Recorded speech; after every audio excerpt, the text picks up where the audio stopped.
grab your beverages and turn up your interweb. It's time for the Dudes and Beer Fantasy Football Podcast.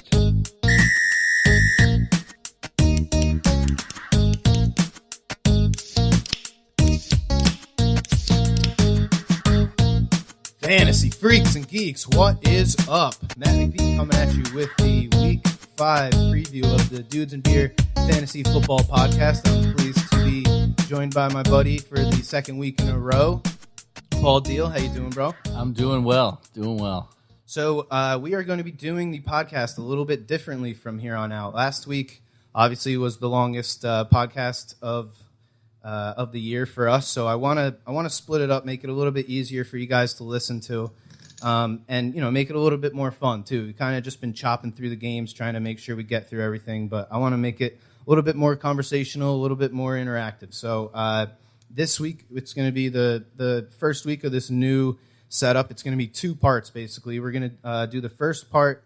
We're going to make sure we do the Thursday night preview.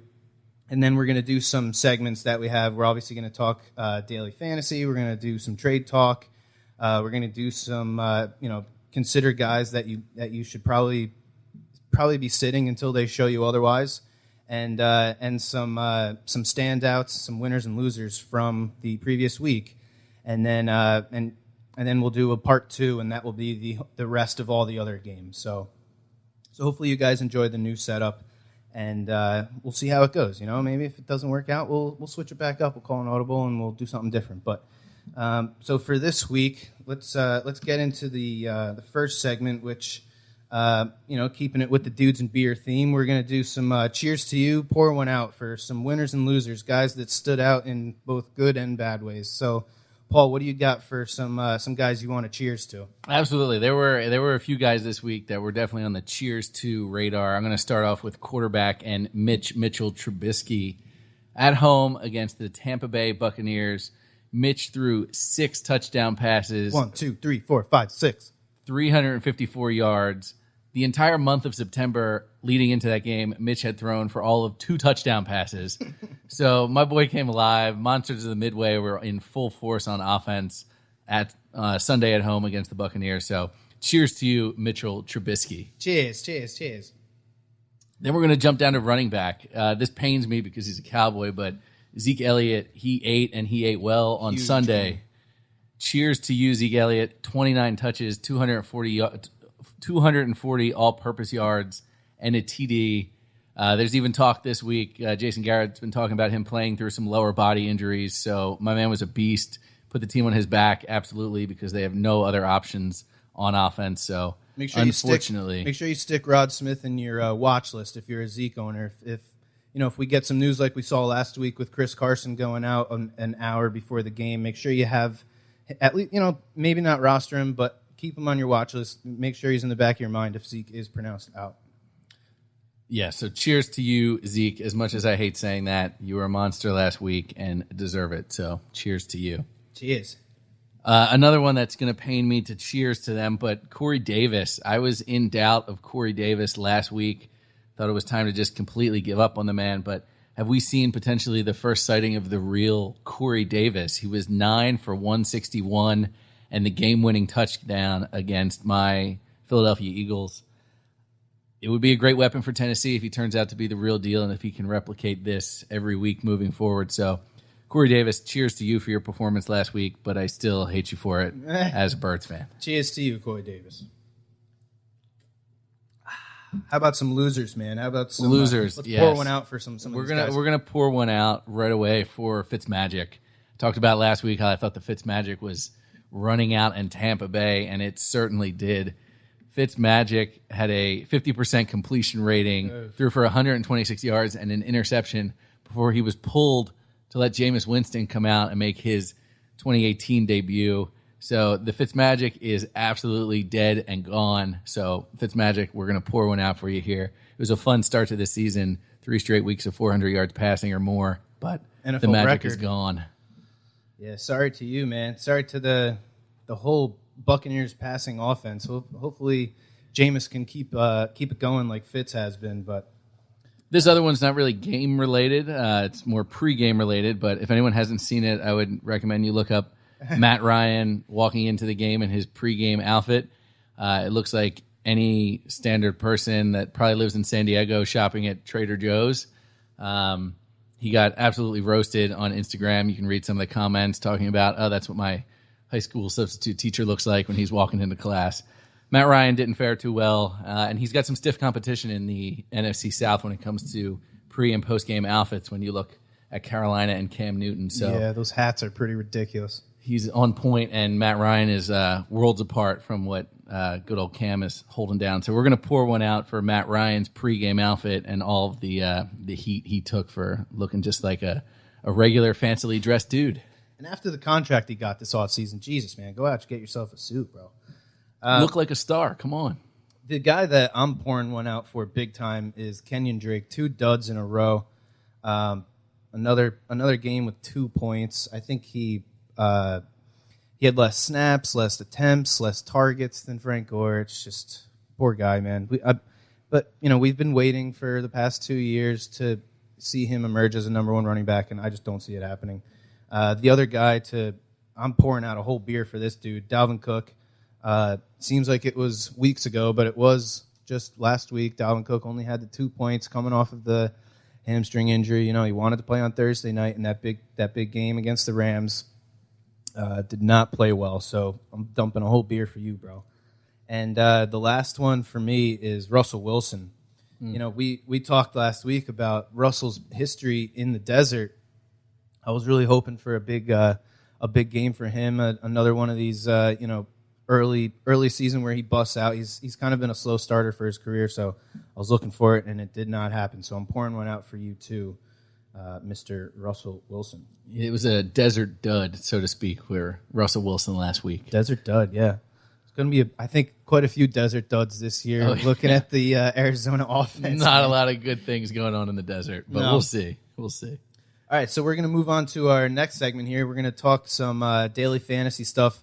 Unfortunately, this week, Adam was going to try and join us, but he was a healthy scratch this week. He's dealing with some stuff, so he was nice enough to send me in a list of some of the guys that he likes for daily fantasy this week. And I'm going to start at quarterback. He likes Big Ben.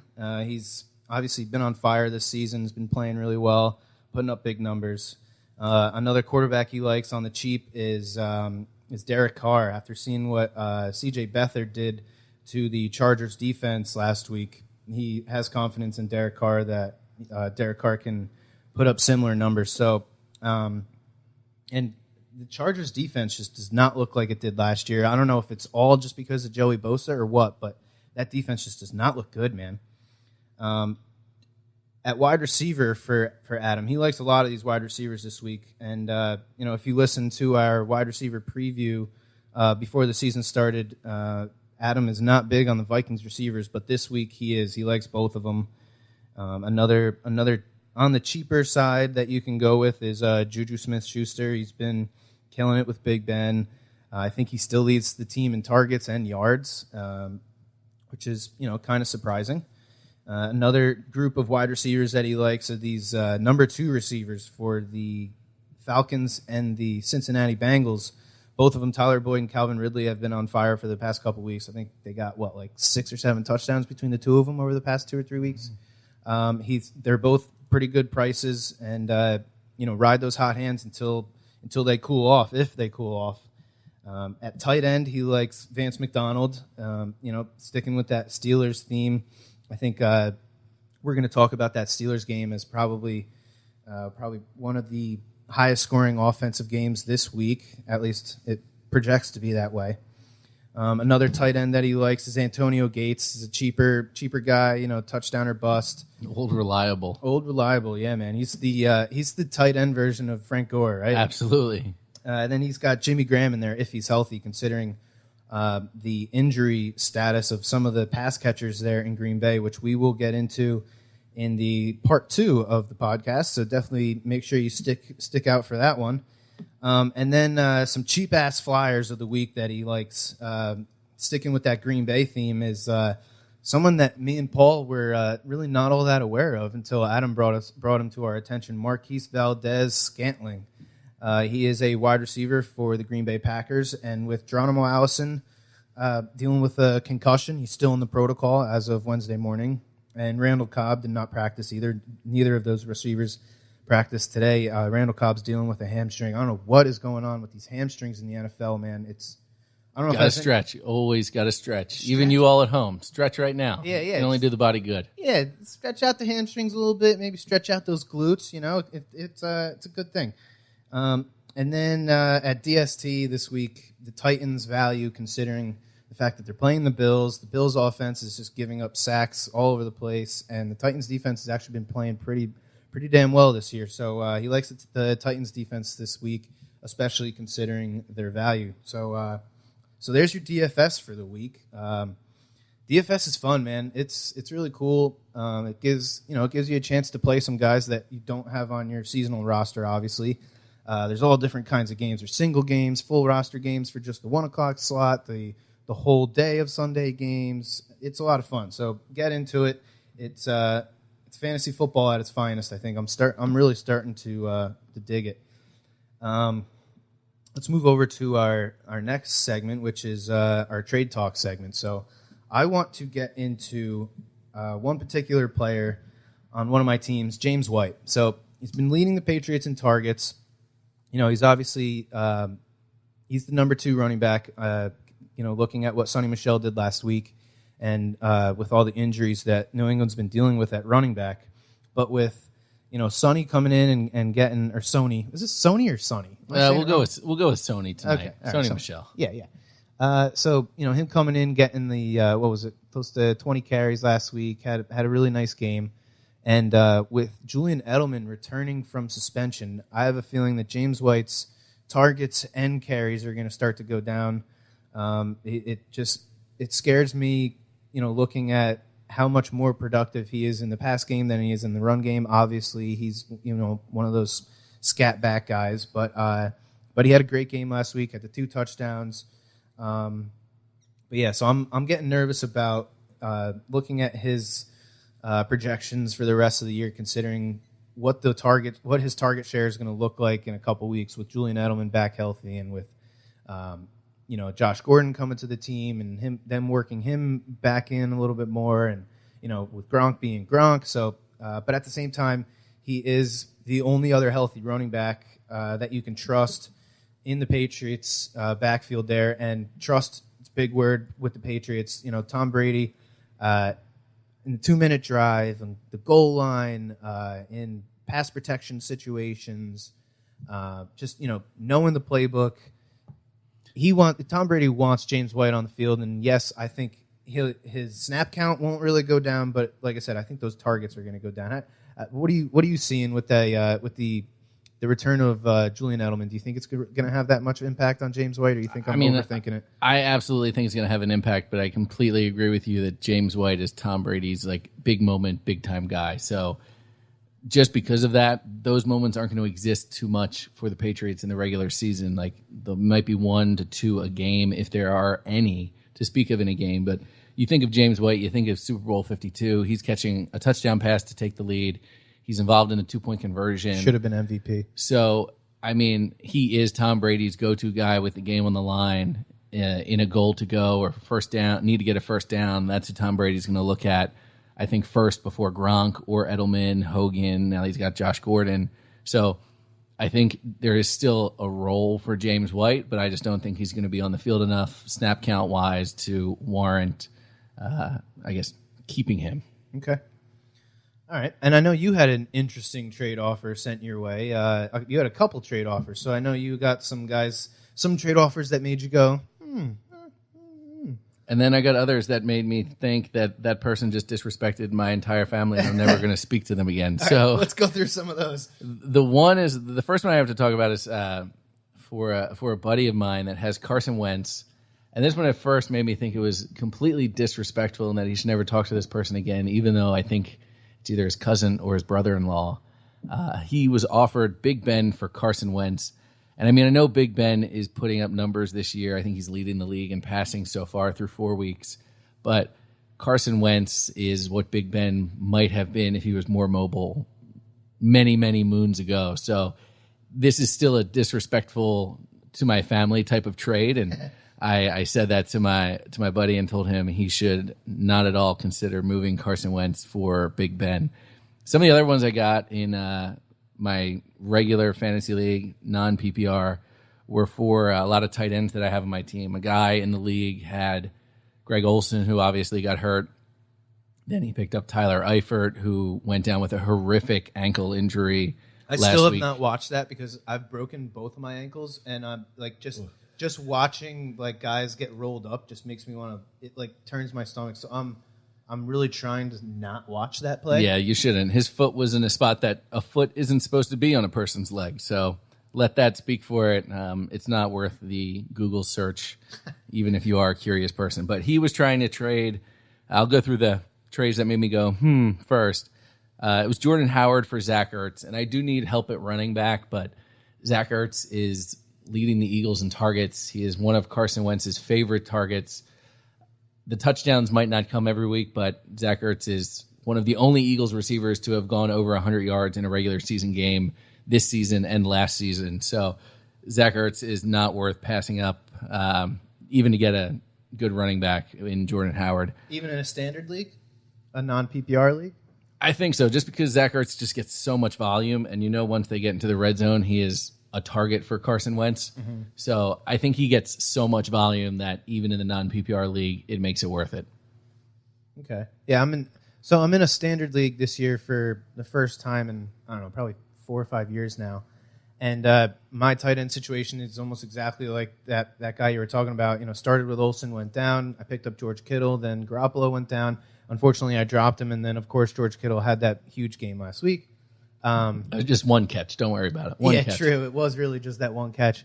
But I think in that league, I may have overvalued running backs. I think I overthought it. Like, yeah, it's a standard league, so obviously the running backs are going to be super valuable, and I think I overvalued myself at running back. But I was able to trade. I know we mentioned it last week. I was able to trade Demaryius Thomas for Jimmy Graham, and I'm really happy with it because I don't know if you heard Aaron Rodgers' post-game press conference. He was not happy. He wants to get Jimmy Graham and Devontae Adams more involved. So, make trades, guys. If you're hurting at a position, don't just keep trying to put a Band-Aid on it with waiver wire guys. Try and make some trades in your league, shake things up, add to your team. I know you had mentioned you had another trade offer for Zach Ertz. It was I did. I was offered Latavius Murray and Dalvin Cook for Zach Ertz, which to me is one of those you disrespected my family type trades. I'm not a huge fan of Dalvin Cook, obviously, this year, as he was on our Pour One Out segment, and Latavius Murray is just another guy I don't believe in. So I thought it was pretty odd to be offered this potential starter, the should-be starter, and then his handcuff in one trade for really my top 3 in the league tight end. So you're not a big fan of handcuffing, I'm assuming. I can't say that I am, and the reason behind this is I really have to know that the guy who is that handcuff is someone that's just as solid that can step in. I mean, you look across the league, there are some really good guys that you would consider handcuffing, like a Todd Gurley or a Zeke Elliott. Like, those are stars. The offense focuses on the running game a lot of times, or they're involved in the offense a lot.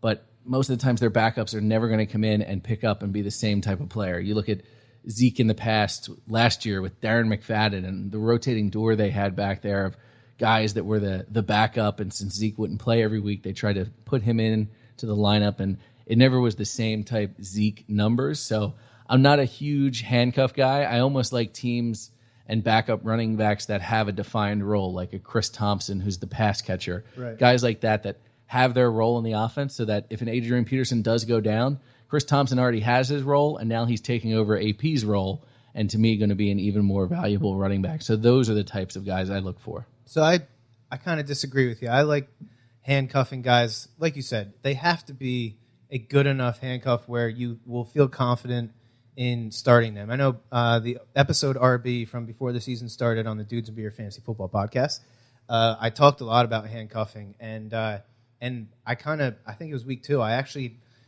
jokingly named this season the year of the handcuff, because you look at, James Conner's explosion in the first couple of weeks with Le'Veon out, and you look at Devontae Freeman going out and seeing Telvin Coleman come in and put up great numbers. This past week was the first time that Telvin Coleman played without, with Devontae Freeman, being out or being on the bench, that he didn't have double-digit points in standard leagues.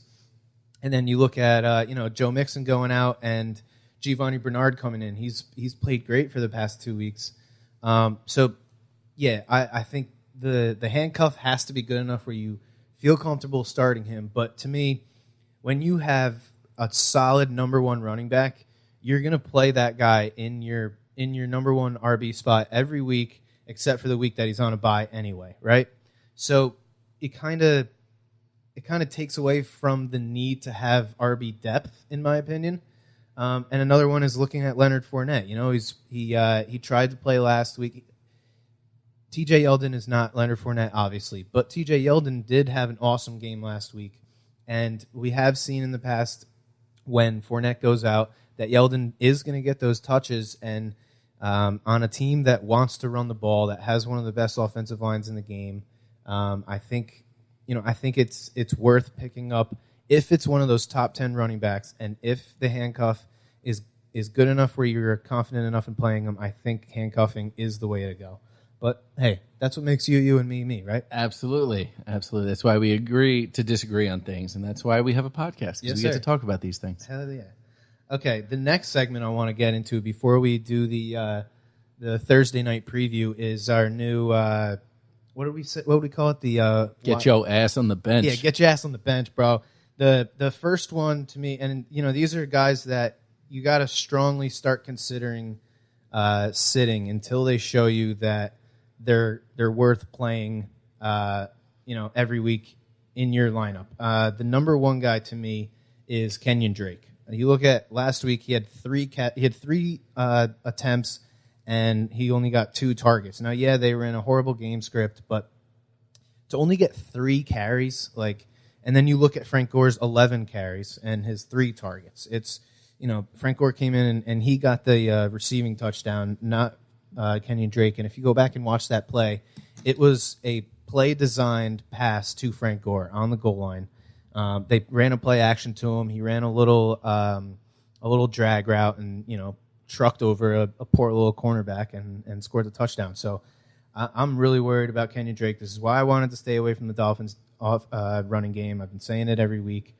The next guy for me is Derrick Henry. If we could just hold on Kenyon Drake real quick. Okay, Kenyon Drake had a huge game against the Patriots last year. He had 193 total yards when the Dolphins upset the Patriots at home. So you would have thought that he would have been able to still have some success against a defense that really hasn't changed for the Patriots. They're a year older. They look slow as hell when they're running around. And the fact that Kenyon Drake let all of us down that much against the Patriots this past weekend, yeah, he definitely needs to get his ass on the bench. For sure. The next guy for me is Derrick Henry. I think a lot of guys drafted him. We've all, been waiting for, through the DeMarco Murray BS from last year. Derrick Henry is a beast. They need to give him the ball, man. And he just hasn't really produced. I mean, yeah, he only got 8 carries last week, but 24 yards is not going to cut it, man. That's 3 yards a carry. He's always kind of been that home run guy, but he's a bigger back. He's our generation's Eddie George, I feel like. You have to give him the ball and let him wear that defense down, and you will get those big pops for 60, 70 yards.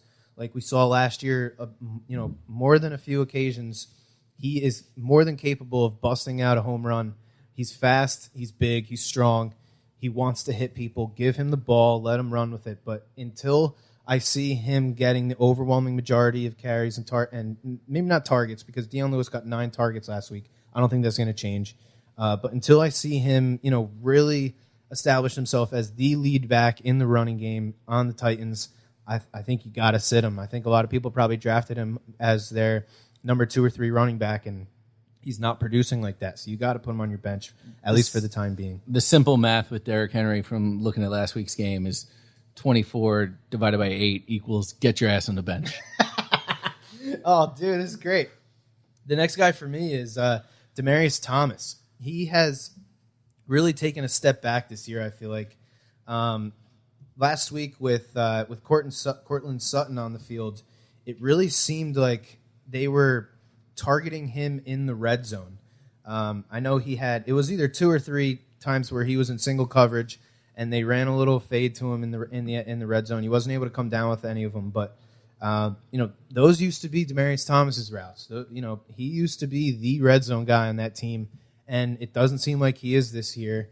Looking at his stats from last week, 4 catches on 7 targets for 24 yards. Again, it's not going to do it, man. That's I guess you can still play him as a flex if you're really hurting, if you're with bye weeks coming up. But to me, if he's on my team, I'm telling him to get his ass on the bench because he's not coming through for you. And I know you got a wide receiver that's really giving you some fits. Literally, he's giving me fits. Yeah. It's Larry Fitzgerald, and he is. It's unfortunate because I drafted Larry. It's unbelievable. I drafted him as my number 1 receiver. I don't even remember which round it was in, but I picked up Larry because, again, this was in my standard league. I look at guys that are high volume touchdown catchers as really valuable, and that's what Larry has proven to be throughout his career. But he is just not getting it done. I know he's a little banged up right now with a hamstring injury. I'm not talking about cutting Larry Fitzgerald. That would just be ridiculous, but I think for right now he's got to go spend some time on the pine. He needs to get his ass on the bench, and I need to wait until I see some chemistry develop with new quarterback Josh Rosen and Larry Fitz for me to warrant starting him, because he was one of the reasons I lost my first game this past weekend, and now I'm 3-1 because Larry Fitz only got me 2.8 points. So 2.8. He can get his ass on the bench for that. Yeah, Larry, get your ass on the bench. That's a hard one, man, because you can look at his production this season, and obviously a lot of people are going to go, oh, well, he's old as hell, so, why did you draft him? He's old. But, I mean, with those slot receivers, I feel like, because you're never really – I mean, I shouldn't say never, but more often than not, you're running in some kind of option route in the slot. You're not really running – you don't have a defined route the majority of the time. So you're more so reading the defense – reading your defender and, making your cuts, whether you're going to take it in, take it out, or go deep, right?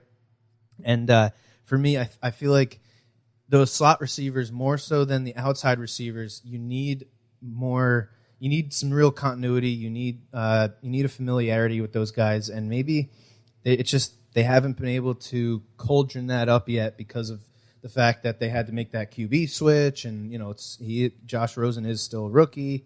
And because Fitz has been dealing with these nagging injuries. So he's definitely got to get his ass on the bench. But I feel like out of all the guys we've mentioned so far today, at least in this get your ass on the bench segment, he's probably the one I would feel most confident with if I had to play one of them. Just a quick trip for Larry Fitz to the bench. Yeah. But, yeah, we'll be all right. He'll be back out there running option routes. So that does it for the get your ass on the bench segment. And we are going to now preview the Thursday night football game.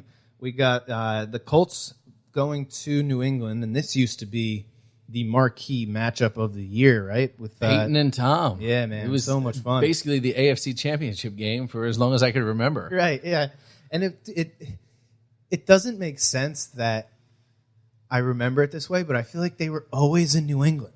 Like, even the regular season games, it seemed like they were always playing in New England. Yeah, they probably were.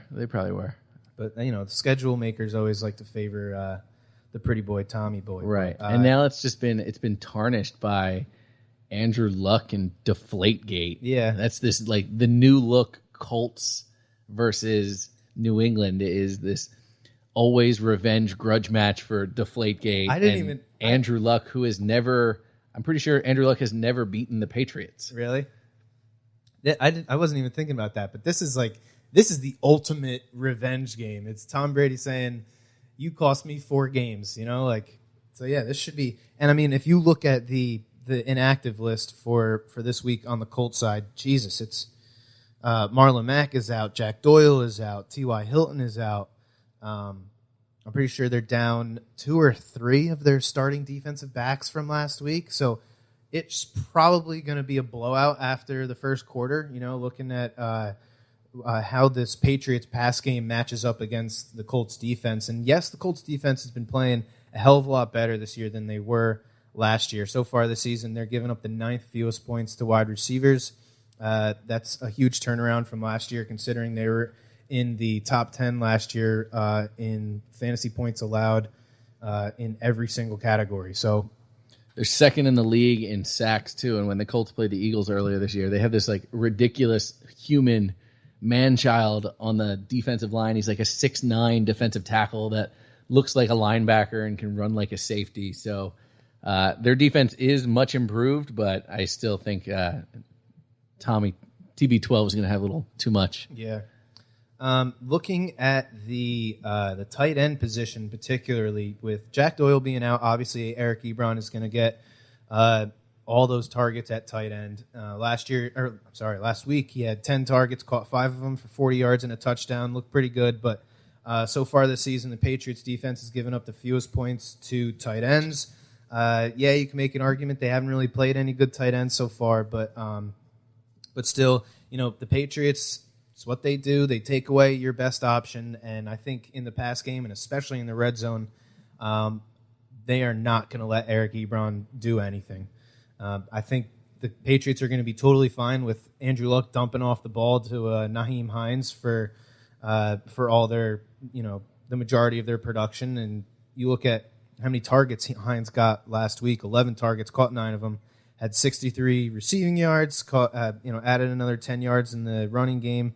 Had those 2 touchdowns, so I think he's probably going to be, for me, he's a good DFS play this week just because of the opportunity that he's going to get and the targets that he's definitely going to get. Looking at the receiver situation, if you're going into a game against the Patriots with Ryan Grant as your number 1 receiver and you only have 1 healthy tight end and you have really no run game to speak of, this could get pretty ugly. So I'm sitting Andrew Luck. Shooting myself in the foot after what I did last week. I played Eli Manning at my quarterback. That was my fault. I'm sorry.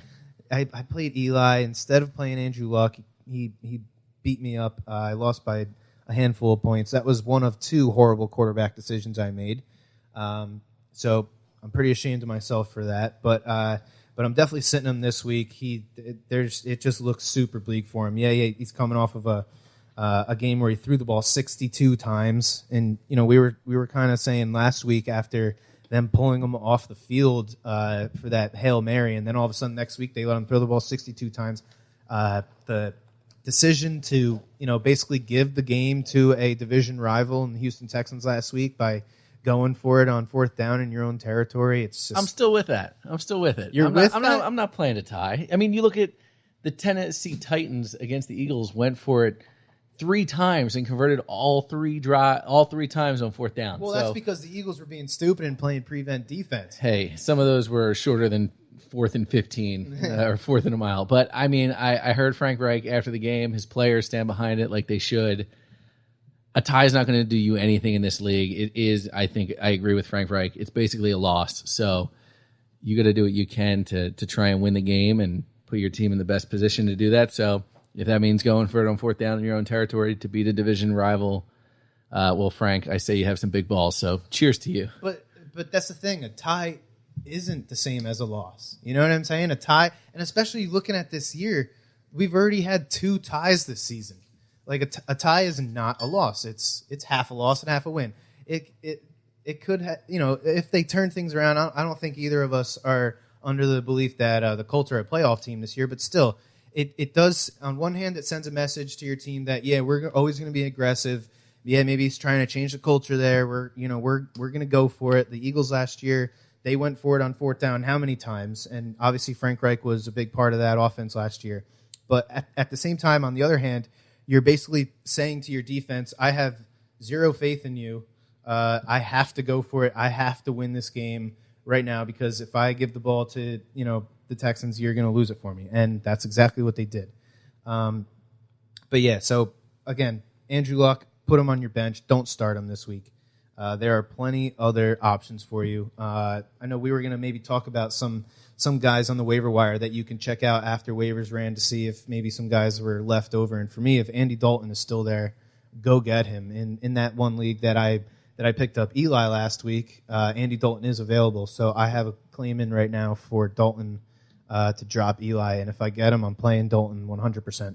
He's someone, too, in Andy Dalton, you could use to replace Mitch Trubisky if he's been your quarterback and you've been rolling with Mitchell Madness this year so far. Mitchell Madness. He deserves something after 6 touchdowns in one game. Dude, so. You and Adam are on fire with these quarterback nicknames. Mitchell Madness, the Ginger Jesus. I got to step my game up, bro. We'll keep them rolling as long as these guys keep balling out. Yeah. Other scrap heap guys to just, if they're, give it one last check on the waiver wire, see if they're still there. Vance McDonald, tight end on the Steelers. Absolutely go get him if he's there. At least 5 targets in each game since week 2, and he didn't play week 1, so that's saying something. He's playing a lot more each week in terms of just snap count and being on the field. And tight end is a position that there are not a lot of options out there this year. So if Vance McDonald's out there and no one has picked him up yet, you're welcome. You should go get him. Naheem Hines, we kind of talked about him. He might be a DFS play for on the cheap. He's 3rd in the target on teams. There's no sign of Marlon Mack. If you're in a PPR league, he is definitely worth a pickup and potential play this week. If it's a full-point PPR, you have to get him, and you have to play him in your flex, because if he's going to catch 9 passes again, that's 9 points without even considering his yardage. That's huge. Some other guys I have listed here that are more buyer beware type guys, in my opinion. I picked him up myself, but Kiki Kute on the Texans. He's a wide receiver. Mm-hmm. He was 11 for 109 on 15 targets last week. That is a huge part of what happened in the game. Will Fuller went down. Kiki was their only option besides DeAndre Hopkins. So obviously he's going to be seeing a lot of looks because what teams have to do to DeAndre Hopkins to slow him down. Are you only comfortable playing him if Will Fuller is out? So I'm really hurting for a wide receiver, so I'm going to pick him up and play him this week because I think they are looking for a good underneath option for Deshaun Watson, given Fuller and DeAndre Hopkins out wide and what they can do to defenses down the field. They don't really have a tight end play, so Kiki could be that short, middle of the field option for them. And he saw a ton of targets last week. So if it continues, great. If not, he might be someone I move on from pretty quickly. And maybe that's a guy that maybe Deshaun Watson is growing a little bit of chemistry with. I think they've been really looking for a third option in the pass game because obviously Lamar Miller is not giving that to him. And like you said, they don't really have a tight end to speak of. So even if Will Fuller is healthy, Kiki could probably see at least half those targets that he got last week, right? Yeah, absolutely. And I mean, they're an offense that likes to throw the ball, so could be an option there. Another one that's still kind of buyer beware for me is Ronald Jones, running back on the Bucs. He's a rookie. He was finally active in week 4. Game flow really prevented them from using him. Obviously, we told you about how we poured one out for Fitzmagic earlier because of what Mitchell Trubisky was doing to the Buccaneers, but even still, the Buccaneers are 30th in the league at running the ball. It's just not something they do. I don't think they're set up to do it well. If you need help at running back, maybe take a flyer on Ronald Jones, keep him on your bench. They're on a bye this week, so who knows? Maybe they can try and implement a running game over this bye, and he might be an option for you coming back in week 6 or week 7.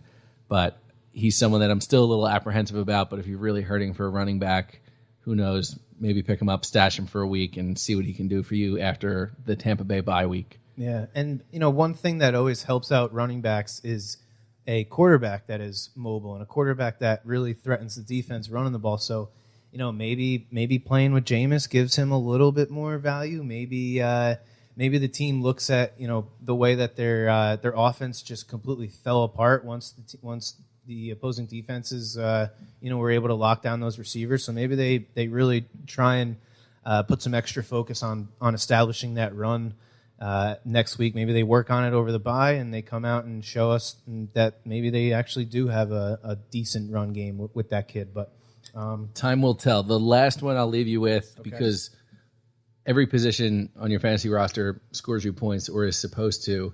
The Rams are no longer kicking with Sam Ficken. They have picked up with Sam Ficken, baby. All right. You got to do it. I don't know how Sam Ficken even made it into the NFL or on a league or on a team given his career at Penn State. I just remember his whatever. He was a Penn State guy? He was a Penn State guy. His first couple seasons were just horrendous. I think he missed his first couple field goal attempts. One might have been a game winner. So Sam Ficken was someone that really surprised me when I saw the Rams were signing him, but good for him. He got to play a couple games out in L.A. for the 4-0 Rams. Somebody I'm going to pick up this week if you need a reliable kicker is Cairo Santos. That's who the Rams signed in place of Sam Ficken. Greg the Leg, he is still out, but expected to return soon. So if anyone dropped him thinking, I'm just going to pick up another kicker because Greg the Leg is not holding on to, I think Greg the Leg is worth holding on to. So if you had him in your league, you'd roster 2 kickers? Yeah, I would roster 2 kickers for what Zerline can do. I mean, he can put up 20 points a game given how much the Rams score. That's and true. Then them just crossing the field and getting into 50-plus yard range, he's gonna hit those most of the time. So Cairo Santos, if you need a kicker for this week. Otherwise, give a check for Greg the Leg, and if you have some space, see if you can scoop him up, put him on your team. If there's an IR spot on your bench, he's a great person, I think, to fill that IR spot until he comes back. I love IR spots. It adds a whole nother layer of strategy to the game. Obviously, there's those guys that might, put a guy in your IR spot, and then as soon as he's not out anymore, you're not allowed to make ad drops. So it kind of, it keeps you from making ad drops, obviously, but yeah, it adds a whole nother layer of strategy to the game. And especially on draft day, too. Like, I know one guy in my league, he drafted Alshon Jeffrey, knowing that as soon as the draft was over, he was going to be able to throw him in his IR spot and be able to add another player. So basically, he got an extra 16th round pick or whatever it was. But yeah, if you have an IR spot, use it. Don't be afraid to even just on waiver day, after waivers clear, add a guy, throw him on your IR spot. Add a guy that's hurt, throw him on your IR spot, and basically have an extra bench spot. So a Greg Olsen, for example, exactly. A tight end, Jack Doyle. Yeah.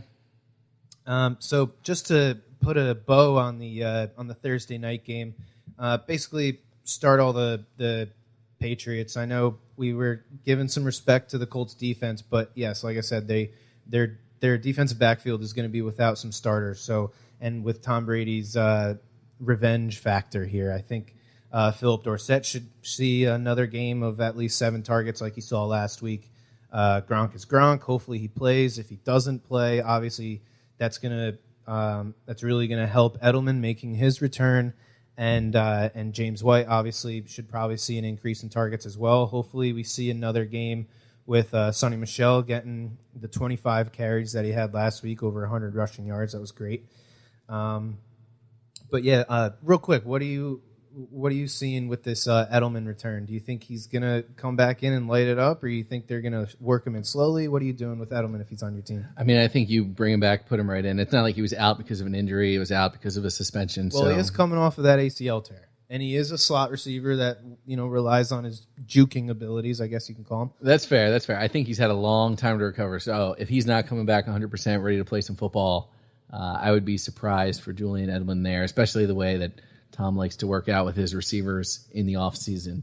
I expect a lot out of Edelman coming back. I think he's going to fit right back into the offense where we expected him to be.